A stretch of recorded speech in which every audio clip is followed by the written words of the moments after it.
even though the today now 8 Congress MLA has joined BJP, you are the first one to take departure from Congress to come to BJP. But we know that in the year 2014, even though you were in Congress, but you were supporting BJP's Narendra Modi. So that time you had predicted that the Congress in Goa will be finished, and today it has come true. So your reaction to that? Uh, I recollect everything what happened right from 2014, and particularly when our Honorable Prime Minister took oath for the first time. And thereafter, when I was the Deputy Speaker in the Goa Legislative Assembly, I remember praising him on the floor of the House, which everybody got a shock. How am I praising a opposition Prime Minister? I said he is going to surpass. You check the assembly records, the records of the late Prime Minister Srimati Indira Gandhi, and I said that he is such a workaholic. He hardly sleeps. A person who has devoted his life for the country and for the progress of the country. I said in that speech that India is bound to take big strides, and how true it has become. Even while I was in the Congress as Deputy Speaker, I continued supporting and means giving statements in favor of the BJP, though I was in the Congress, because I felt really enamored by the leadership of Honorable Prime Minister Narendra Modi ji at that point of time. I found a big fundamental difference in the functioning of Congress and the BJP, functioning of the Congress Prime Ministers and the functioning of the BJP Prime Minister. And I always speak my mind. I don't hesitate to call a spade a spade. I was pulled up. I was fired by being called to Delhi by the top leadership, but it did not deter me from praising what good was happening.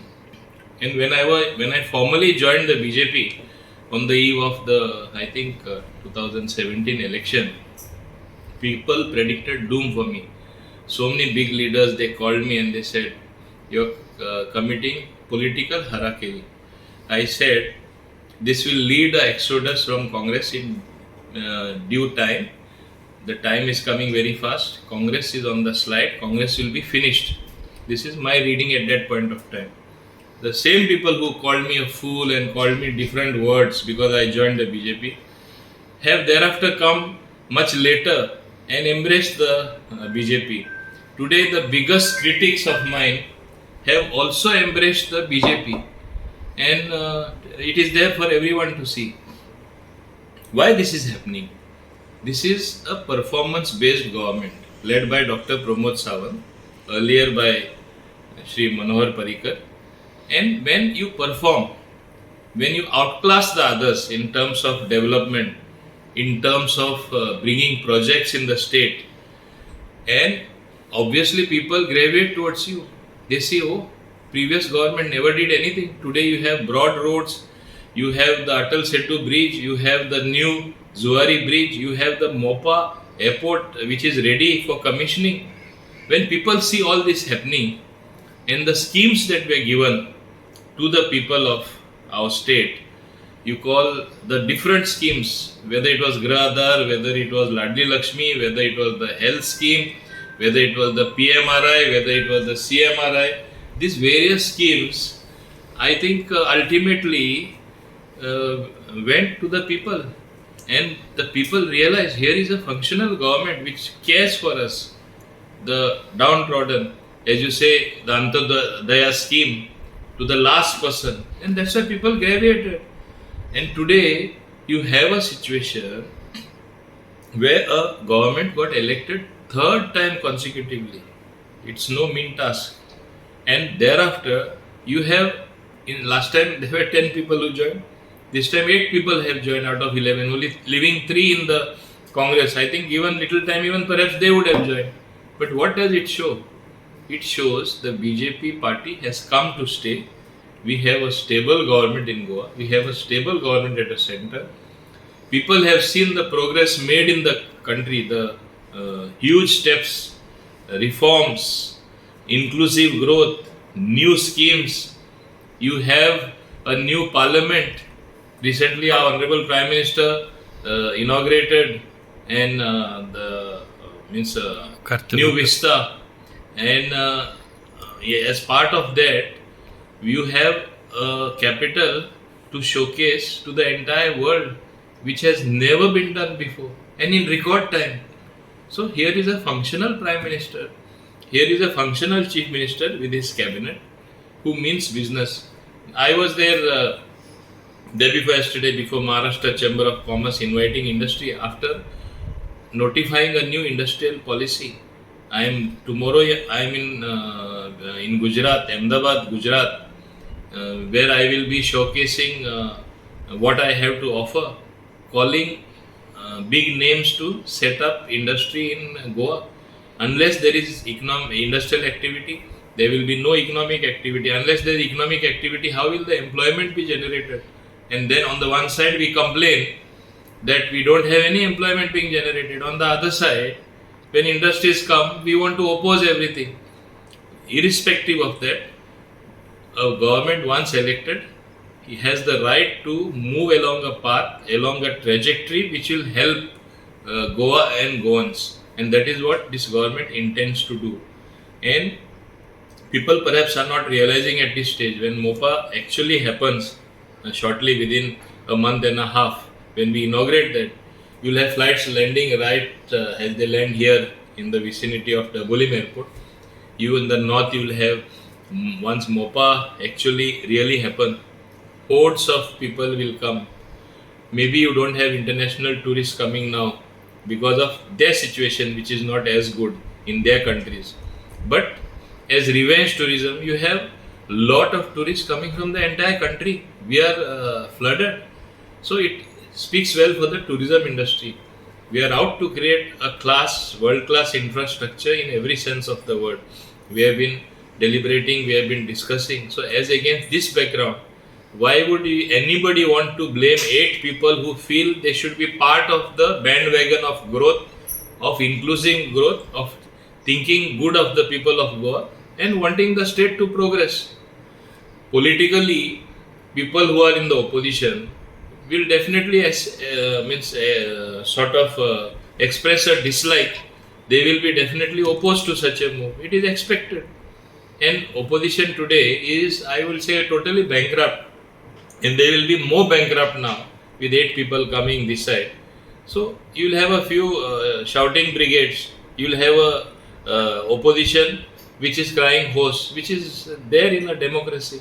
But it will not deter us from our path to progress, our path to inclusive growth, our path to getting more funds from the center with the blessings of Honorable Prime Minister Narendra Modi ji and Srimati Nirmala Sitharaman ji, the Honorable Finance Minister, in helping Goa grow. Because what should happen if you have more tourists coming, there will be pressure on the infrastructure. If you have more foreign tourists coming, pressure of every sort on the amenities. At that point of time, we have to see that the locals don't suffer.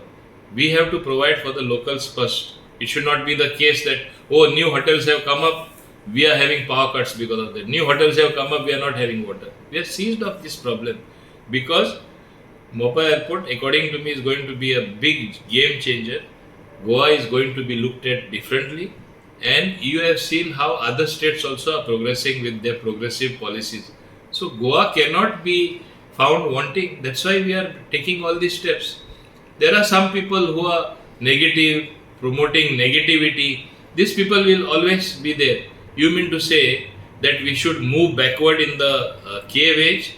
We cannot move backward in the cave age and go breaking stones and in that particular age where there was no electricity. They should realize even the highways they travel, at some point of time trees were cut because you had to have the highways. Today you have the same travelling public. At one time they opposed the Konkan Railway. Today you have the same people travelling by Konkan Railway. So as a leader, as a person who leads the government, our Honorable Chief Minister has taken strong decisions, will take more strong decisions. We are there to support it and will have a very strong functional government. And I am happy to welcome the 8 people who have come, who will add strength to our party and help our state progress. In next few years, what will be the position of Congress then? How you foresee? See, Congress, according to me, has no future. Uh, I would say that so-called Bharat Jodo program is a diversionary tactics of the Congress to divert people's attention of a crumbling structure. It has already crumbled big time. Even a person like Ghulam Nabi Azad today is Azad, is free from the Congress. As against that background, they a crumbling and crumbled citadel. They are trying to divert the attention of the people. People have realized there is no future for the Congress. To give them some false hope, a false narrative that oh Congress can again come back. Gone are the days when people can be fooled. There is a saying you can fool some people sometime, some people sometimes, but you cannot fool all the people all the time. So that particular thing will not happen. Congress is on the decline. What about the other three MLAs? Will BJP accept them if they? See, the thing is like this. In fact, I am looking forward to a scenario when out of the three, another two will want to join, saying that they are two-third and come and want to merge with the BJP because they see no future in the Congress. People look at the future. Nobody would want to board a sinking ship. And even if they are on a sinking ship, they'll try to board a ship which is floating, which is doing well and moving forward. Now, since Sankalp has joined BJP, what kind of development as a guardian minister you foresee in See, Mormugao? I look forward to working with all the other three MLAs in all the four constituencies because one is only a supporting one, he is an independent. But at least three of us will come together very strongly, develop whole of Mormugao. Vasco da Gama city was one of the best cities, and Honorable MLA from there, Daji Salkarji, has been cooperating. In fact, he has given me full permission. He says, come there. And even his bus stand, I have fast tracked. I have just cleared the file and send it to the finance department. Once I get the clearance, I will be coming personally at site, taking stock of what can be done fast, what can be done, needs to be done more. And we will see that Vasco truly develops in earning a perhaps name like what was there in yesteryears. It was the best planned city at one point of time, but it deteriorated. Previous people never did anything. They only spoke ill of others. They spoke of destruction. They only thought of criticizing, and that's why they met their fate. I think Daji is a very progressive MLA. He will continue to be so. Similarly, now that Sankalp Amonkar has joined us, I will support him in his endeavors to develop Mormugao as well.